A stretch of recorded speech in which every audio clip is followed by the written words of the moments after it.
السلام علیکم۔ بسم اللہ الرحمن الرحیم۔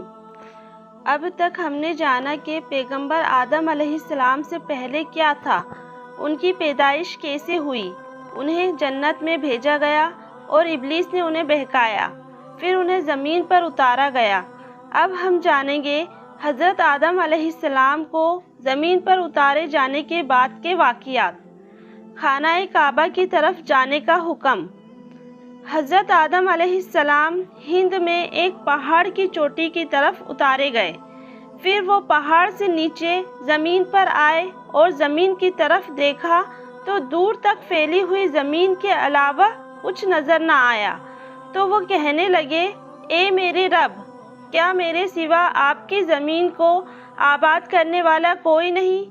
تو اللہ تعالیٰ نے فرمایا، ان قریب میں تمہاری اولاد پیدا کروں گا جو میری تسبیح اور حمد و ثنا کریں گی، یعنی میرا ذکر کریں گی اور تعریف بیان کریں گی، اور ایسا گھر بناؤں گا جسے میری یاد میں بنایا جائے گا، اور اسے بزرگی اور بڑائی کے ساتھ، خاص کر کے اپنے نام کے ساتھ فضیلت دوں گا، اور اس کا نام خانہ کعبہ رکھوں گا، اور کہا، جب تک تم زندہ رہو گے اسے آباد کرو گے، اس کے بعد تمہاری اولاد میں سے بہت سے نبی، امتیں اور قومیں ہوں گی جو ہر زمانے میں اسے آباد کریں گی۔ پھر آدم علیہ السلام کو حکم دیا کہ وہ خانہ کعبہ جائے اور اس کا طواف کرے، جیسے کہ عرش پر فرشتوں کو کرتے دیکھا ہے۔ اس وقت کعبہ ایک یاقوت یا موتی کی شکل میں تھا۔ بعد میں جب نوح علیہ السلام کی قوم پر پانی کا سیلاب کا عذاب نازل ہوا تو اللہ تعالیٰ نے اسے آسمان پر اٹھا لیا۔ اس کے بعد اللہ تعالیٰ نے ابراہیم علیہ السلام کو خانہ کعبہ کو دوبارہ تعمیر کرنے کا حکم دیا۔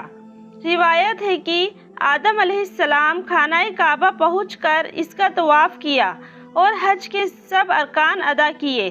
پھر عرفات کے میدان میں آدم علیہ السلام حوا علیہ السلام سے ملے، دونوں ایک دوسرے کو پہچان گئے اور مزدلفہ میں ایک دوسرے کے قریب ہوئے، پھر دونوں ہند کی طرف روانہ ہوئے۔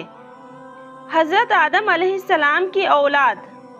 حوا علیہ السلام نے 20 ولادت میں 40 بچوں کو پیدا کیا۔ اس میں سے کچھ کے نام یہ ہیں: بیٹوں کے نام قابل، حابل، شیش علیہ السلام، عباد، بالغ، آسانی، طبع، بنان، شبوبہ، حیان، زرابیس، حزر، یہوذ، سندل، باروک۔ بیٹیوں کے نام کلیہا، اقلیمہ، لیوزا، اشوس، خرورتا۔ ہر بار جڑواں بچے پیدا ہوتے تھے، ایک لڑکی اور ایک لڑکا۔ جو بچے ایک ساتھ پیدا ہوتے تھے ان کی شادی ایک دوسرے سے نہیں ہو سکتی تھی، جو الگ الگ پیدا ہوتے تھے ان کی شادی ہو سکتی تھی۔ آدم علیہ السلام نے اپنی اولاد کو وہ سب سکھایا جو اللہ تعالیٰ نے انہیں سکھایا تھا۔ وہ سب ایک اللہ کی عبادت کرتے تھے اور کھیتی کرتے اور جانوروں کو پالتے تھے۔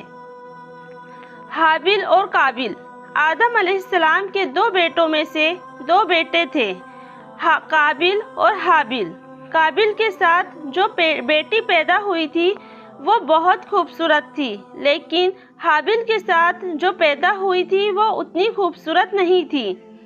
قابل نے آدم علیہ السلام سے کہا کہ وہ اپنی جڑواں بہن سے شادی کرے گا۔ آدم علیہ السلام نے منع کر دیا کیونکہ اللہ تعالیٰ نے اس کی اجازت نہیں دی تھی۔ قابل سوبھاؤ میں بہت سخت تھا اور وہ کھیتی کرتا تھا، لیکن حابل بہت نرم سوبھاؤ کے تھے، وہ بکریاں سنبھالتے تھے۔ آدم علیہ السلام نے کہا کہ تم دونوں اپنی قربانی اللہ تعالیٰ کو پیش کرو، جس کی قربانی اللہ تعالیٰ قبول کر لے گا وہ صحیح ہوگا۔